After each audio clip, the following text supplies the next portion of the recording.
नमस्कार दोस्तों, स्वागत है जनहित इंडिया के इस विधि विमर्श सीरीज में, जो प्रत्येक शुक्रवार को शाम 7 बजे जनहित इंडिया के यूट्यूब और फेसबुक पेज से प्रसारित की जाती हैं, जहां आपको कानून से जुड़ी बहुत सारी जानकारियां दी जाती हैं। दोस्तों, आज के इस वीडियो में हम लोग जानेंगे कि यदि कोई महिला है जिसकी शादी फरवरी 2022 में हुई है और उस महिला को मई 2022 में कोई बच्चा पैदा होता है, तो उस बच्चे का पिता कौन होगा।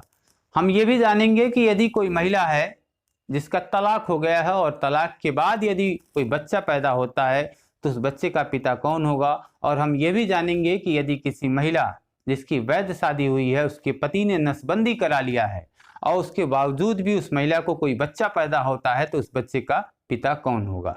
तो एक एग्जाम्पल लेता हूं कि यदि कोई महिला है जिसकी शादी फरवरी 2022 में हुई है और उस महिला को मई 2022 में बच्चा पैदा होता है, तो हम भी जानते हैं कि 3 महीने में मानव प्रजाति के अंदर बच्चा पैदा करने की क्षमता नहीं होती है।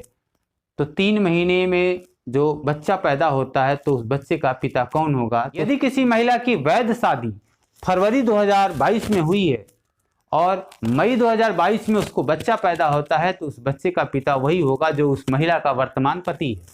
इंडियन एविडेंस एक्ट 1872 की धारा 112 कहती है कि धर्मजता का निश्चायक सबूत है कि वही पुरुष उसका पिता होगा। क्योंकि जब ये कानून बना, कानून 1872 का है, उस समय जो बच्चा होता था, यदि उसके साथ कोई पिता का नाम नहीं जुड़ा होता था, तो उसको बड़ी जलालत झेलनी पड़ती थी, उसको समाज में झुक के रहना पड़ता था। आज तो मतलब मगर माँ भी है तो इसके लिए गर्व की बात है। अगर सिंगल लेडी है, माँ है, तो उसके लिए बड़ी गर्व की बात होती है और उसको इज्जत दिया जाता है, बड़ा प्राउड फील होता है। लेकिन तब के ज़माने में ऐसा नहीं था, उसको पिता का नाम बहुत ज़रूरी था। तो कानून व्यवस्था, लोक शांति को कायम रखने के लिए ऐसा बताया गया कि उस बच्चे को पिता वही होगा जो उस महिला का वर्तमान पति होगा, लेकिन शादी वैध होनी चाहिए।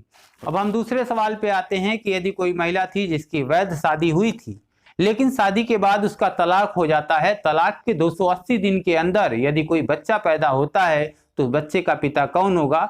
तो उस बच्चे का पिता वही होगा जिससे उसका तलाक हो गया है।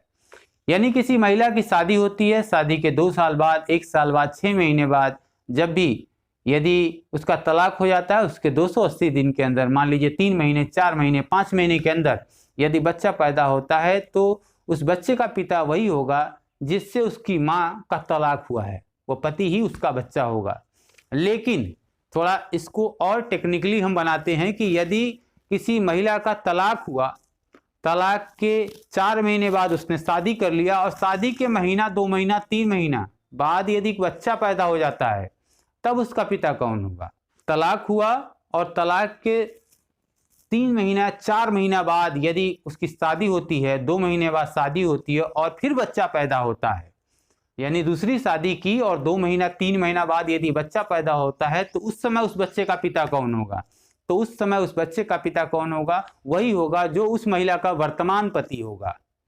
अगर वह महिला दूसरी शादी नहीं करती, तो उससे पैदा बच्चे का बाप वो पहला पति होता, लेकिन उसने शादी कर ली, तो उस समय उसका जो वर्तमान पति होगा वही उस बच्चे का बाप कहा जाएगा।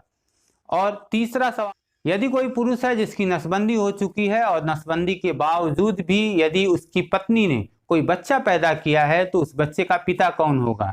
ऐसा नहीं है कि पुरुष ये कह दे कि मेरी तो नसबंदी हुई थी, तो मैं बच्चा पैदा करने के योग्य नहीं था, तो ये बच्चा मेरा नहीं है। नहीं, इसे वो साबित नहीं कर सकता, ये माना जाएगा, कानून ये मानता है। बायोलॉजिकली तौर पे वो पिता भले ही ना हो, लेकिन कानून ये कहता है कि भले ही नसबंदी हुई है, लेकिन वो बच्चा उसी का होगा, यानी जो वर्तमान पति है उसी का, वही उसका पिता होगा, उस महिला से जो बच्चा पैदा होगा। तो कानून क्या कहता है, इंडियन एविडेंस एक्ट की धारा 112 क्या कहती है, आइए उसको जानते हैं।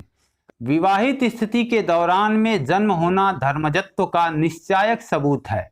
यह तथ्य कि किसी व्यक्ति का जन्म उसकी माता और किसी पुरुष के बीच विधिमान्य विवाह को कायम रखते हुए या उसका विघटन होने के उपरांत माता के अविवाहित रहते हुए 280 दिन के भीतर हुआ था, इस बात का निश्चायक सबूत होगा कि वह उस पुरुष का धर्मज पुत्र है। जब तक कि दर्शित न किया जा सके, विवाह के पक्षकारों की परस्पर पहुंच ऐसे किसी समय नहीं थी कि जब उसका गर्भाधान किया जा सकता था।